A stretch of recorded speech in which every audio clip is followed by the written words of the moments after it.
हर महीने आपको अलग अलग शीट्स का टोटल करने में घंटों टाइम लगता है, बार बार कॉपी पेस्ट। अगर आपके पास सेम स्ट्रक्चर का डेटा अलग अलग शीट्स में है और आपको उसे एक शीट पे कंबाइन करना है, तो आप कॉपी पेस्ट का यूज नहीं करोगे। जैसे मेरे पास रीजन वाइज डेटा है, ईस्ट वेस्ट नॉर्थ साउथ, और मुझे पूरे इंडिया का डेटा एक शीट पे कंबाइन करना है।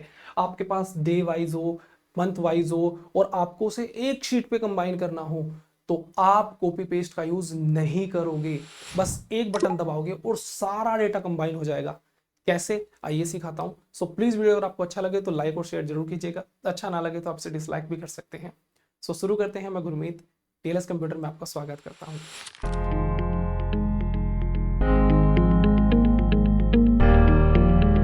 अब यहाँ पर मैंने पहले से ही कुछ डेटा बनाकर रखा है। डेटा मैं आपको समझा देता हूँ।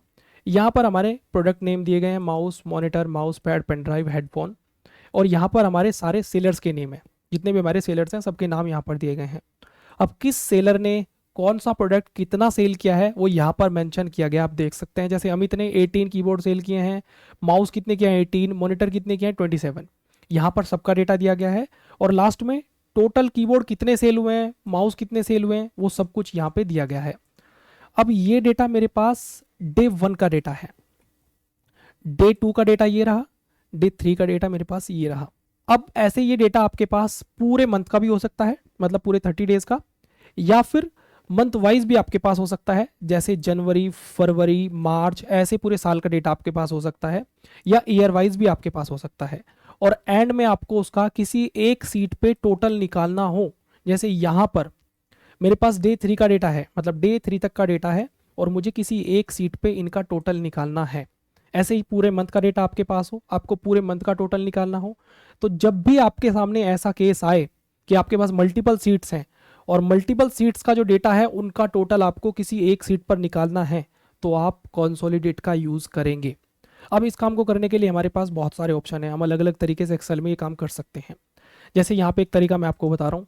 देखिए मेरे पास जो डेटा है वो उसकी पोजीशन सेम है, आप देख सकते हैं। देखिए सेम पोजीशन है। अगर मैं डे 2 पे जाऊँ तो बिल्कुल सेम पोजीशन पर मेरा डेटा है, एक भी सेल आगे पीछे नहीं है। यहाँ पर भी देखिए डे 3 में मेरा डेटा सेम पोजीशन पर है। तो मैं क्या करूँगा, यहाँ पे 3D सम का यूज़ कर रहा हूँ। अब 3D सम का देखिए दो तरीके से आप 3D सम को यूज़ कर सकते हैं। या तो मैं कोई एक सेल सेलेक्ट करके फॉर्मूला लगाना स्टार्ट कर दूँ, तो फिर बाद में मुझे क्या करना पड़ेगा, उसे ड्रैग एंड ड्रॉप करना पड़ेगा। या फिर पहले ही जो मेरा डेटा है मैं उसकी रेंज देख लूँ, उसकी रेंज कितनी है, कितने में वो आएगा। तो मैंने देखा मेरी डेटा जो है इतने में उसका टोटल होगा, मतलब इतने में वो डेटा आ जाएगा, उसकी रेंज मैंने देख ली है। तो B2 से शुरू होकर G19 पर एंड हो रहा है। तो यहाँ पर मैं टोटल में गया और मैंने B2 पे क्लिक किया और G19 तक मैंने इसको सेलेक्ट कर लिया। और अब मैं सम का फॉर्मूला लगा रहा हूँ, तो ऑल्ट इक्वल्स टू प्रेस करेंगे। अब मैं चला जाऊँगा डे 1 में। डे 1 में चला गया, डे 1 में गया और मैं जो फर्स्ट सेल है हमारी डेटा की वो सिलेक्ट कर लेता हूँ, यहाँ से ये कर ली। अब मैं डे 2, डे 3 हर एक सीट पे जाकर सबकी सेल सेलेक्ट नहीं करूँगा। मैं डायरेक्टली क्या कर रहा हूँ आप देखिए, शिफ्ट दबा के रखूँगा और जो हमारी लास्ट सीट होगी, जो भी आपकी लास्ट सीट होगी, आप उसे डायरेक्टली क्लिक कर देंगे उस पर। जैसे मेरे पास लास्ट सीट यहाँ पर डे 3 है, तो मैं शिफ्ट दबा के रखा और डे 3 पे मैंने क्लिक कर दिया, तो पूरी रेंज हमारी सेलेक्ट हो चुकी है। अब आपको एंटर प्रेस नहीं करना है। अगर आप एंटर प्रेस करेंगे तो जो डेटा है वो केवल एक सेल में ऐड होगा, लेकिन मुझे जितना भी डेटा है पूरे ओवरऑल का टोटल चाहिए, तो कंट्रोल के साथ एंटर प्रेस करेंगे, कंट्रोल एंटर। देखिए पूरे डेटा का टोटल होकर आ गया है। अगर मैं केवल एंटर प्रेस करता तो केवल जो ऐड होता डेटा वो 68 आता मेरे पास, और फिर मुझे ड्रैग करना पड़ता। इसीलिए मैंने पहले सिलेक्ट किया पूरी रेंज को और बाद में कंट्रोल एंटर प्रेस कर दिया। समझ गए? तो ये हमारे पास डेटा आ चुका है। अब देखते हैं, वेरीफाई करते हैं क्या डेटा सही है। चलिए हम फर्स्ट सेल को ले लेते हैं, इसमें 68 है। अगर मैं डे 1 की फर्स्ट सेल 40, डे 2 की सेल देखूँ तो 40 और 9 49, और डे 3 इसको ऐड करें 19 को तो 68, मतलब डेटा तो हमारा बिल्कुल सही आया है। लेकिन यहाँ पे आपको क्या दिखाई दे रहा है, यहाँ पे आप देखिए आपको लेबल्स दिखाई नहीं दे रहे हैं, मतलब जो प्रोडक्ट नेम है, प्रोडक्ट नेम आपको नहीं दिखाई दे रहे हैं। सेलर का नाम भी यहाँ पे आपको नहीं दिखाई दे रहा है। मतलब जो सेलर नेम है वो हमें या तो मैनुअली टाइप करने पड़ेंगे अब, या फिर कॉपी पेस्ट करने पड़ेंगे। दूसरा, इस तरीके का आप यूज तभी कर सकते हैं जब आपका डेटा सेम पोजीशन पर हो। देखिए सेम पोजीशन पर हो। अगर मैं डेटा की पोजीशन चेंज कर दूं, जैसे डे 1 की पोजीशन मैंने यही रखी और डे 2 की पोजीशन मैं चेंज कर रहा हूं, ये देखिए मैंने इसको अलग पोजीशन पे शिफ्ट कर दिया, ठीक है। और डे 3 को भी मैंने यहाँ से सेलेक्ट किया और अलग पोजीशन पर शिफ्ट कर दिया है, यहाँ पे शिफ्ट कर दिया। ओके, चलिए देखते हैं क्या अब भी हमारा 3D सम जो फॉर्मूला हमने लगाया है वो कामयाब है। तो आप देखोगे बिल्कुल भी कामयाब नहीं है। जैसे ही हमारे डेटा की पोजीशन चेंज हुई तो पूरा फॉर्मूला बिगड़ गया। तो इसीलिए हम 3D सम का यहाँ पे बिल्कुल यूज़ नहीं करेंगे। इस काम को हम बेहतर तरीके से कंसोलिडेट से कर सकते हैं। तो आप कंसोलिडेट का यूज़ करिए। कंसोलिडेट का यही काम होता है, जब आपके पास मल्टीपल सीट्स होती हैं और किसी एक सीट पे आप डेटा टोटल करना चाह रहे हो, और केवल सम ही नहीं, आपको काउंट निकालना है, एवरेज निकालना है, जो आपको करना है वो आप कर सकते हैं। अगर आप एक्सेल को बिल्कुल बेसिक से सीखना चाहते हो तो आप हमारी वेबसाइट www.tlscomputer.com पर जा सकते हो, या फिर प्ले स्टोर से TLS कंप्यूटर ऐप डाउनलोड कर लीजिए, जहां पे आपको सारे कोर्सेज दिखाई देंगे। और इन सभी कोर्स को मैंने अपने 8 साल के ऑफलाइन एक्सपीरियंस बेस पर डिजाइन किया है, एक एक पॉइंट को बारीकी से समझाया है। और कोर्स कंप्लीट होने के बाद आपको हमारी ओर से ISO सर्टिफाइड सर्टिफिकेट भी मिलेगा। जो सर्टिफिकेट हमारे ऑफलाइन स्टूडेंट्स को मिलता है, सेम सर्टिफिकेट आपको भी मिलेगा। अगर आप इंटरेस्टेड हैं तो एक बार चेक जरूर कीजिए। तो हमारा कंसोलिडेट डेटा टैब में गए, और डेटा टैब में आपको यहाँ पर देखिए ये रहा कंसोलिडेट, और आप इसके आइकन से ही देख सकते हैं मल्टीपल सीट से डेटा एक सीट पे जब हमें टोटल फाइनल रिजल्ट निकालना हो, आइकन ही इसका आपको सब कुछ बता रहा है। तो यहाँ पर मैं इसको पूरे को डिलीट कर देता हूँ। कर दिया मैंने।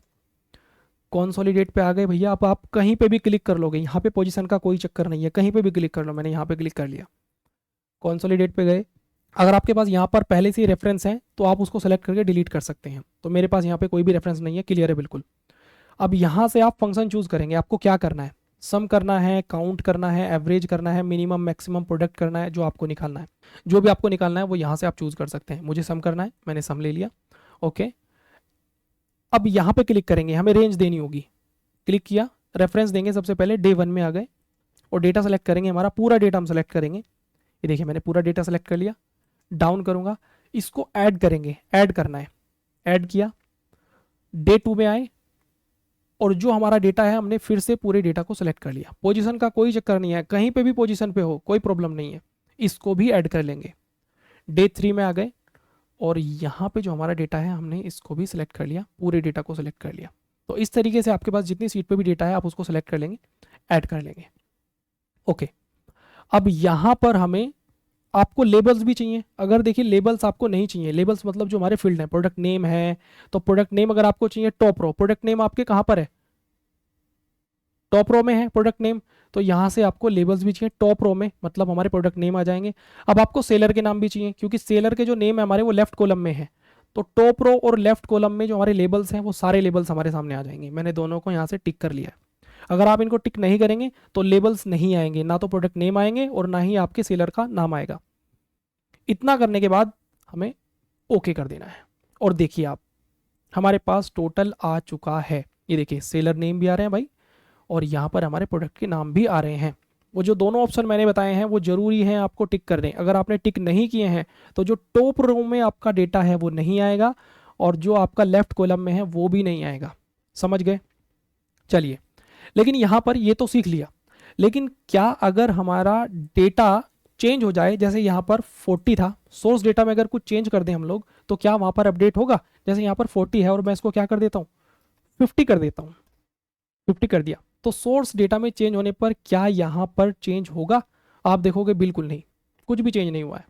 तो क्योंकि ये स्टैटिक है, डायनेमिक नहीं है। तो अभी हम डायनेमिक भी सीखते हैं। तो डायनेमिक मैं आपको सिखा रहा हूँ, क्या करेंगे। मैंने डायरेक्टली इसको डिलीट कर दिया है, क्लिक कर रहे हैं यहाँ पर और कंसोलिडेट में आ गए। और देखिए यहाँ पर हमारे जो रेफरेंस है वो पहले से ही ऐड है। आप चाहें तो उन्हें डिलीट कर सकते हैं, लेकिन मैं बार बार क्यों करूँ काम को, जब रेफरेंस पहले से ही ऐड है तो मैं बार बार उनको सेलेक्ट क्यों करूँ। बस मैं यहाँ से इस ऑप्शन को टिक कर दूंगा, रेफरेंस पहले से ही ऐड है, इस ऑप्शन को आपको टिक करना है। देखिए create links to source data. अब जो सोर्स डेटा है उससे इस टोटल सीट का लिंक बना रहेगा। तो इस ऑप्शन को मैंने टिक कर दिया और ओके कर दिया भैया। अब आप देखिए 78 है, मैं फिर से इसको डे 1 में आके 40 कर देता हूँ, तो देखते हैं क्या वहाँ पर चेंज होगा। तो आप देखोगे चेंज हो रहा है, मतलब अभी ये डायनेमिक हो चुका है। आप सोर्स डेटा में जो भी चेंज करेंगे वो यहाँ पे भी चेंज होगा। समझ गए? तो इस तरीके से कंसोलिडेट का यूज करते हैं। सोर्स डेटा में अगर आप कुछ चेंज करोगे वो यहाँ पे भी चेंज होगा। आपको लेबल भी मिल रहे हैं, आपको जो हमारे सेलर के नेम है वो भी मिल रहे हैं, और साथ में अगर आपको डिटेल में डेटा देखना है तो यहाँ पर देखिए आपको प्लस का साइन दिखाई दे रहा है भाई। इस प्लस के साइन पे क्लिक कीजिए, आपको ये भी पता चल जाएगा जो ये 68 आया है उसमें क्या क्या ऐड किया गया है। देखिए 49, 19, फिर से देखना है, ये देखिए यहाँ पे देखना है तो 26, 18 और 12 तब जाके 56 बना है। मतलब डिटेल में आप डेटा को यहाँ पर देख सकते हैं। समझ गए?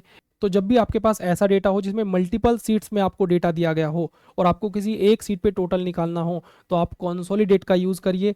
आपके लेबल्स भी आएंगे और आपके सेलर के नाम भी आएंगे, और आपको डेटा जो है डिटेल में भी आप डेटा को दिखा सकते हैं। ये देखिए, और डायनेमिक भी रहेगा आपका रिजल्ट जो रहेगा। आप सोर्स डेटा में कुछ भी चेंज करेंगे वो यहाँ पे भी आपका चेंज होगा।